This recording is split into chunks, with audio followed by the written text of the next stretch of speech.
अगर ये बातें मुझे 18 साल की एज में पता होती तो ना जाने मैं कितना अमीर बन जाता। अब तक मेरे पास करोड़ों रुपए होते।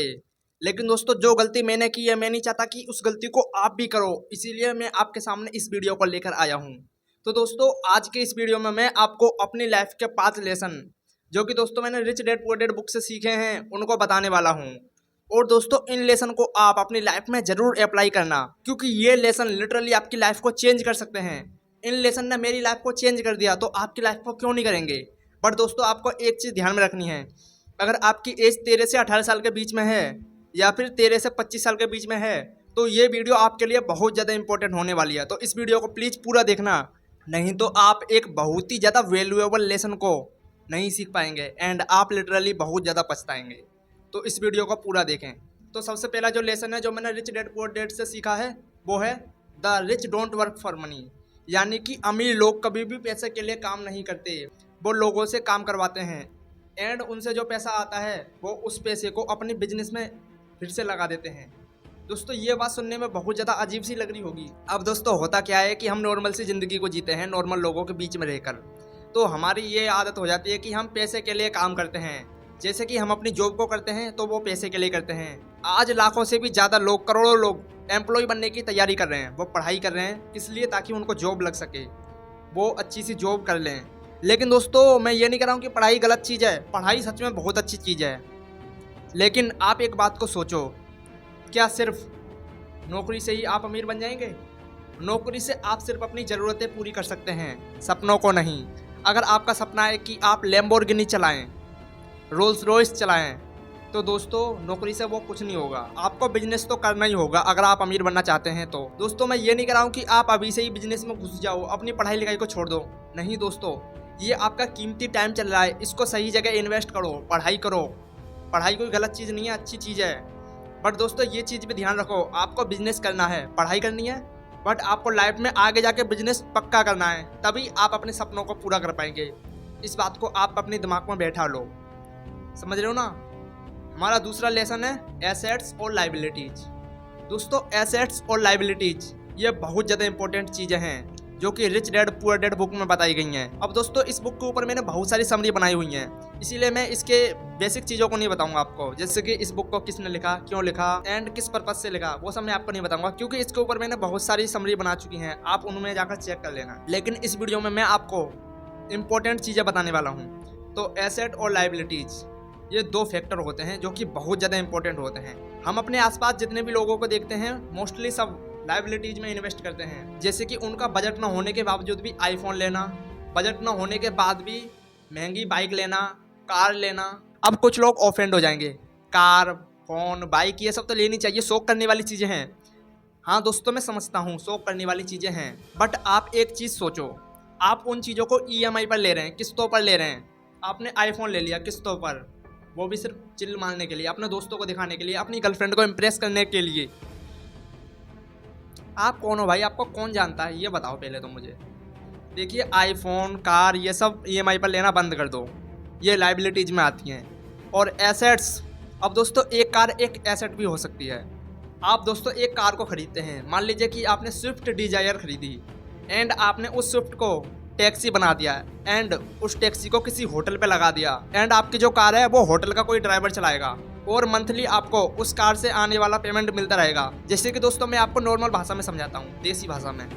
जैसे कि दोस्तों, मैंने एक कार खरीदी, ठीक है, स्विफ्ट कार खरीदी मैंने उस कार को होटल में दे दिया कि सर आप मेरी कार को ले लो एंड इस कार से आप अपने कस्टमर्स को होटल तक लेकर आओ।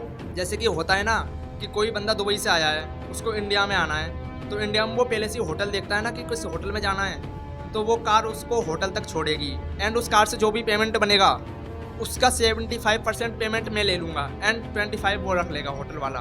75% मैं इसीलिए ले रहा हूँ क्योंकि मेरी कार है, मैंने उसको लगाया होटल पे, और होटल वाला इसीलिए ले रहा है 25% क्योंकि वो उसके होटल में चल रही है। या फिर दोस्तों, हम इसको 50-50 भी कर सकते हैं, कोई दिक्कत वाली बात नहीं है। तो ये तो एसेट है। अब दोस्तों, एक और एसेट होता है मकान, घर। देखो, किसी भी मकान को हम दो तरह से एसेट्स बना सकते हैं। पहला तरीका है उस मकान को किराए पर उठा देना। अब दोस्तों, ये मोस्टली लोग करते हैं, ज़्यादातर शहरों में ये होता है कि अपने मकान को लोग किराए पर उठा देते हैं, जो कि दोस्तों मंथली बहुत ज़्यादा पैसा बना कर देता है। एंड दूसरा तरीका होता है, आपने कोई सस्ता सा घर खरीदा जिसके कि आसपास नाला वगैरह या फिर कोई प्रॉब्लम है जिसकी वजह से वो सस्ते में मिल गया। एंड जो भी प्रॉब्लम उस मकान की कीमत को कम कर रही है, आपने उस प्रॉब्लम को फिक्स कर दिया। जैसे कि आपके घर के आसपास कोई नाला है, आपने उस नाले को फिक्स करवा दिया अपने पैसे से 2-4 लाख रुपए लगा के। एंड अपने घर के आसपास आपने बगीचे को उगा दिया, पौधे लगा दिए सही से, तो उसके बाद उस मकान की वैल्यू ऑटोमेटिक इंक्रीज हो जाएगी। मान लीजिए कि आपने कोई मकान 25 लाख का खरीदा एंड आपने उसमें 4 लाख रुपए लगा दिए, ठीक है, तो उस मकान की कीमत अराउंड 29 लाख रुपए हो गई है ना। एंड आपने फिर उस मकान को 40 लाख रुपए में बेच दिया, तो आपको इससे प्रॉफिट मिल जाएगा। इस चीज़ को मोस्टली प्रॉपर्टी डीलर करते हैं। तो एसेट और लायबिलिटी बहुत ज़्यादा इंपॉर्टेंट चीज़ है। देखो आप स्क्रीन पर कुछ इमेज देख पा रहे होंगे जिससे कि पता लग रहा है कि आपको एसेट्स और लायबिलिटीज क्या होती हैं। तो हम तीसरे लेसन की तरफ बढ़ते हैं। हमारा तीसरा लेसन है रन योर ओन बिजनेस। देखिए, अगर आपको अमीर बनना है तो आपको अपना बिजनेस तो इस्टेब्लिश करना ही होगा। ये बात मैंने आपको पहले पॉइंट में बता दी थी, आपको बिजनेस तो खड़ा करना ही होगा। अब दोस्तों मैं आपको अपनी खुद की स्टोरी बता रहा हूँ। मैंने एक बिजनेस स्टार्ट किया था, CSC सेंटर, जिसको कि देसी भाषा में जनसेवा केंद्र बोलते हैं। और वो बिजनेस मैंने स्टार्ट किया था लगभग 2019 या 20 की बात है ये, है ना, कोरोना से पहले की बात है ये। तो मैंने उस बिजनेस को 6 महीने में एकदम इस्टेब्लिश कर दिया। अच्छे खासे कस्टमर मेरे पास आने लगे और मैंने 1-1.5 साल के भीतर लगभग 3 लाख रुपए कमाए बिजनेस से। अब दोस्तों आप कह रहे होंगे कि 3 लाख रुपए बस 1.5 साल में, बहुत कम है ना। पर दोस्तों मेरी उस टाइम पे एज भी कम थी, शायद 17-18 के समथिंग मेरी एज थी उस टाइम पे। दोस्तों मैंने इतना पैसा कमाया, ये कोई मामूली बात नहीं है। और आप अभी भी 25-30 साल के होके बेरोजगार बैठे हो, सही लग रहा है? आपके मम्मी पापा आपको खिला रहे हैं भाई, शर्म की बात है। देखो दोस्तों कई बार ये होता है कि हमारे हालात ऐसे होते हैं कि हम कुछ कर नहीं सकते, बट आप ट्राई तो कर सकते हो। घर पे हार मानकर बैठ जाना कि भाई अब मुझसे कुछ नहीं होगा, ये भी ठीक नहीं है। करते रहो, कोई काम करते रहो, बेशक उससे प्रॉफिट ना हो बट करते रहो। मम्मी पापा को लगना चाहिए कि हाँ भाई हमारा बच्चा कुछ कर रहा है। इससे उनको एक तसल्ली मिलती है कि हाँ भाई चाहे 1-2 साल लग जाए बट ये कामयाब हो सकता है। खाली बैठे रहने से कुछ नहीं होगा, आपको अपना बिजनेस स्टार्ट करना ही होगा। आपने जिस बिजनेस के बारे में सोचा है उस बिजनेस को प्लीज स्टार्ट करो। Nobody cares about your problem को साइड में रखो एंड स्टार्ट करो। अब दोस्तों सबसे ज़्यादा डिमोटिवेट करते हैं रिश्तेदार, तो प्लीज़ रिश्तेदारों को इग्नोर करो एंड अपने काम पर फोकस करो, अपना बिजनेस स्टैब्लिश करो। हमारा चौथा लेसन है टैक्स और कानूनी चीज़ों को समझना। देखिए हम इसी जगह पर मात खा जाते हैं। अगर हम अपने बिजनेस को कानूनी तरीके से करें तो हम बहुत ज़्यादा प्रॉफिट कमा सकते हैं। अगर आप टैक्स के बारे में सीखें, लीगल सिस्टम के बारे में सीखें, तो आप लिटरली बहुत ज़्यादा पैसा जनरेट कर सकते हैं। देखिए कई बार ऐसा होता है कि किसी जगह पर हम अपना टैक्स को बचा सकते हैं, लेकिन आपकी नासमझी के कारण आप उस चीज़ों को पहचान नहीं पाते एंड आप अपॉर्चुनिटी को खो देते हैं। तो दोस्तों सबसे पहले आप टैक्स के बारे में सीखिए। टैक्स होता क्या है, कैसे पे करते हैं एंड टैक्स कब कब लगता है, किस चीज़ पर लगता है। एंड दोस्तों लीगल सिस्टम को जरूर सीखें। ऐसी कौन सी लीगल चीज़ें हैं जो मैं अपने बिजनेस में ऐड करूँ जिससे कि दोस्तों मुझे बहुत ज़्यादा फायदा हो जाए, लाखों का प्रॉफिट हो जाए। ये सब चीज़ें आपको समझनी होंगी। तो दोस्तों रिच डैड पुअर डैड में इस चीज़ के बारे में बहुत ज़्यादा अच्छी तरीके से बताया गया है। मैं तो दोस्तों आपसे ये बोलूँगा कि आप प्लीज़ इस बुक को खरीद लो। 200-300 रुपये की बुक है, क्या जा रहा है इसमें, लेकिन इस बुक से जो सीखोगे वो करोड़ों की बात होगी। दोस्तों मैंने इस बुक को खरीदा है एंड इस बुक को पढ़ने के बाद मेरी थिंकिंग पूरी तरह बदल गई।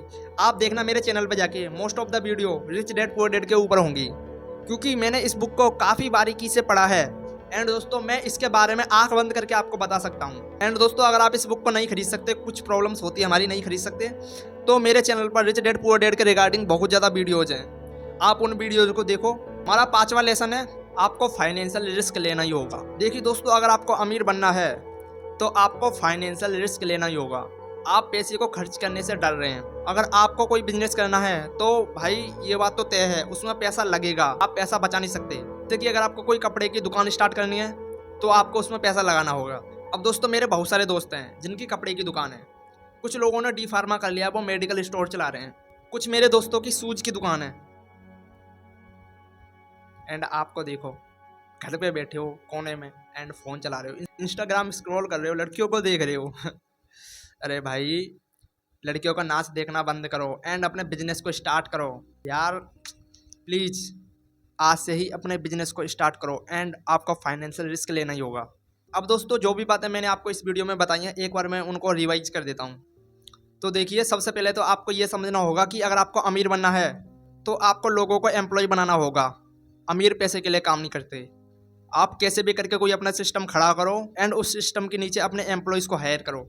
दूसरा मैंने आपको बताया था asset and liabilities. Asset and liabilities, asset वो होते हैं जो आपकी जेब में पैसा डालते हैं, अब चाहे वो कोई भी चीज़ हो सकती है। एंड लाइबिलिटीज वो होती हैं जो आपके जेब से पैसा निकालती हैं। समझ रहे हो ना दोस्तों, मैंने आसान भाषा में आपको समझा दिया। एंड तीसरा मैंने आपको बताया था आपको अपना बिजनेस स्टार्ट करना होगा।